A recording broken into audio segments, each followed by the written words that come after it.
In 2008, I lost 50 million freaking dollars. And I want to share with you how that happened and the lessons that I learned. So if we haven't met, my name's Rod Khleif. I'm blessed to host the largest real estate podcast really in the world now for commercial real estate. It's been downloaded well over 20 million times. And I teach people how to buy multifamily properties. In fact, my students own over 200,000 units, something I'm very proud of because I've only been teaching 7 years. And I've been in the business a long freaking time, 47 years. And I have a charity. Over the last 26 years, I've fed over 150,000 children here in my area in Sarasota. So that's a little bit about me.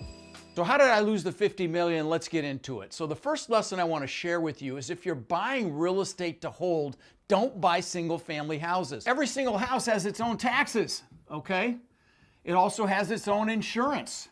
And every house is different, okay? See, in my apartment complexes, we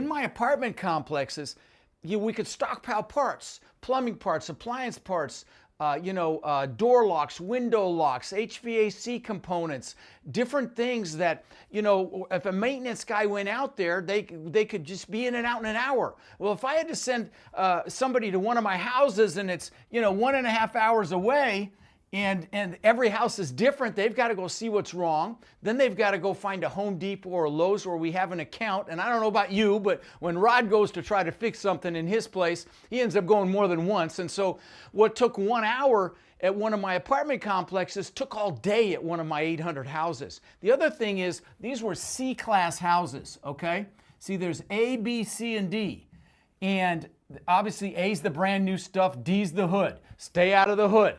But these were C-class, older houses, tougher demographic, a lot of maintenance requests. So the maintenance really killed me. And here's the other thing. Florida has no state income tax. So taxes here, property taxes are exponentially higher, which obviously impacts cash flow. The name of the game, guys, is cash flow. When you're looking at real estate, there is nothing more important than cash flow. Don't tell me that you can buy a property for $1 million that sold for $2 million 5 years ago. I'll tell you, I don't care. What's the cash flow? That's the number one thing. So taxes here are higher. I had properties in wind and flood zones, higher insurance. Both of those things impact cash flow, right? But the big thing, like I said, was the maintenance. And so the maintenance really ate my lunch. And then lastly, I didn't pay attention to tenant demographics back then. I do now. If they had a good job, they had good credit, and they paid a deposit, I let them move in. Well, what I discovered was there were a lot of my tenants were jobbers. They were contractors, plumbers, electricians, drywallers, painters, roofers, and that work fell off a cliff in 2008-9. They didn't have work, so it was like the perfect storm. So, that's why I don't recommend single family houses. With multifamily, you can stockpile parts. With multifamily, all in one location. With houses, the other thing is if you're vacant, you're 100% vacant. Even a fourplex, if you've got one unit empty, very often you're still breaking even. So they're much safer. Multifamily is much safer than single family. So again, if you're gonna buy and hold, for God's sakes, at the very least, even if it's just small multifamily, like a duplex or something, do that as opposed to a house. I've got some credibility to make that statement, having owned over 2,000 houses. I'll never own another house unless it's a third, fourth, fifth house for me. It'll never be a rental house again. I won't do that. I'll always do multifamily. Second lesson, stay in one geographic area, okay? So I was here in Sarasota. I had houses 2 hours that way and 2 hours that way and everywhere in between, okay? And I mean, just logistically a nightmare. Okay, so that's another benefit to multifamily. You're geographically specific. You got a lot of units in one spot. Like I've had as large as 403 unit complexes. Right now I've got a 300 unit, several 200 unit complexes, actually several 300 unit complexes, and everything's in one spot. And again, you're able to stockpile parts. Maintenance is much faster. You're able to have on-site management, which, you're not dealing with the toilets and tenants. You've got on-site people handling that stuff. And it's easier to manage because, you can go visit it and all the units are in one spot versus this scenario where, it's a total of 4 hours driving from end to end. Just logistically, it just didn't work. So, stay in one geographic area, super important.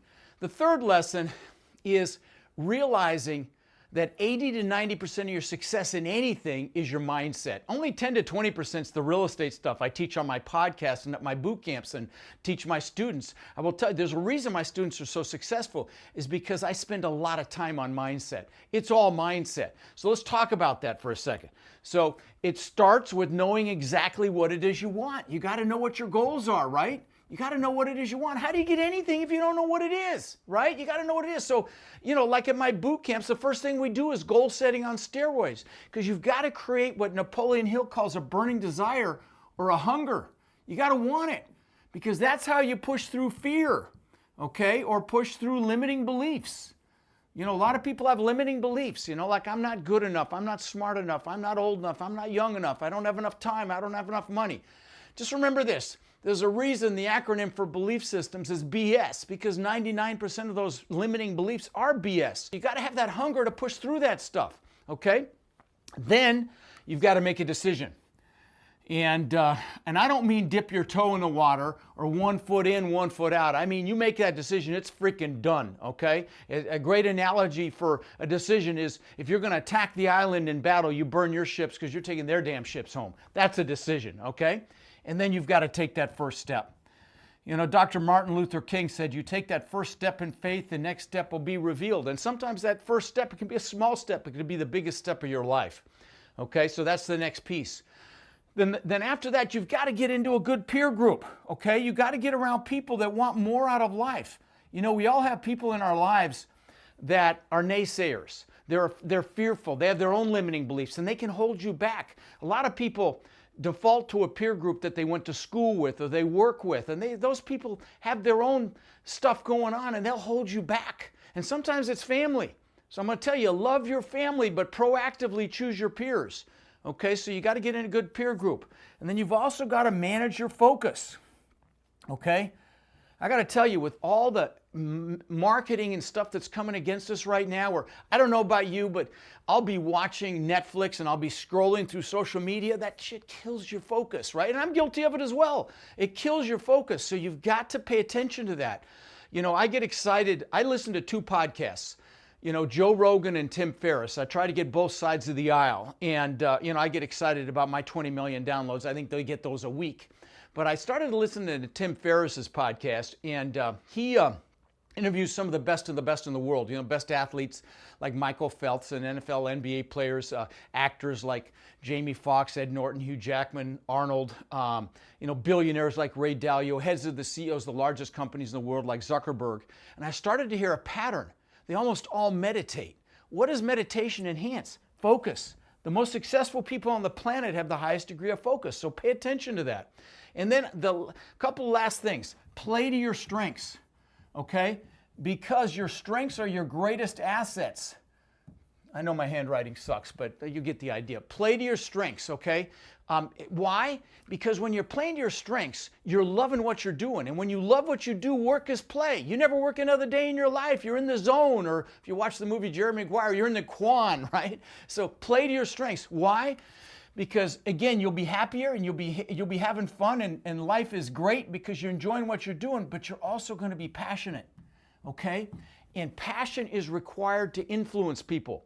So play to your strengths. The last thing I want to say is be grateful, okay? I know this, you might say, okay, come on, let's get on with the making money stuff, but I'm going to tell you, gratitude is how you manifest everything you want in life, okay?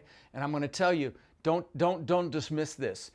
The other thing is you can't be angry and grateful at the same time. You can't be fearful or stressed and grateful at the same time.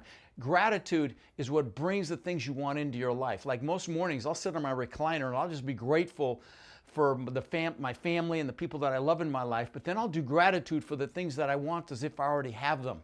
And I'm going to tell you, you might be poo-pooing this, but this is how I had $50 million to lose and how I got it back by doing that, okay? So use gratitude. That's how you manifest things into your life. Okay, share this with you. I've got a boot camp coming up. If you want to learn multifamily, if you really want to know what it is we do, there's incredible opportunity coming, by the way. We're heading into some economic unrest. There's a lot of multifamily operators that are in trouble that got adjustable rate debt, so there's incredible opportunity coming, but you got to get up to speed. If you want to learn this business, I've got a virtual boot camp coming up. It's January what is it, 25th and 26th? Yeah, January 25th and 26th. You come for 97 freaking dollars, and I don't sell anything there. So it's 2 full days of training for $97, nothing being sold. Tell me your excuse, okay? And I'll say this, look at this quote. If you don't love it, I'll give you your money back. I don't mean like it, I mean freaking love it. You let me know on Monday, I'll give you your money back. So if you're interested, use the code RODFRIEND at checkout. Click on the link below for that $97 price. But I'm going to tell you, when you leave this boot camp, you'll know how to find deals. You'll know how to evaluate those deals. You'll know how to raise all the money you need for those deals, how to syndicate, how to joint venture, even how to property management. And you know me, I spend time on mindset, so you actually freaking take action with what you learn. So, no excuses. If you're, just here's what I want to tell you. Don't be in the same freaking place you are right now a year or two from now unless you absolutely freaking love where you are right now. Get your ass to my boot camp. I promise you'll be glad you came. And lastly, if you want to accelerate this and move quicker, talk about my coaching program. They're called my Warriors, and like I said, they own somewhere upwards of 250,000 units, I believe at this point. It's way over 200,000. And it's just the most exciting group of people I've ever had the pleasure of working with. They're out there kicking ass and making things happen. Like, this is just a handful of my warriors. If you listen to my podcast, I think I've interviewed over 200 of my successful warriors so far. We started interviewing them a while back. So if you want to join an extraordinary group of people, text CRUSH to 72345 or click on the link, and we will be talking soon. I appreciate you watching. I'll see you next time.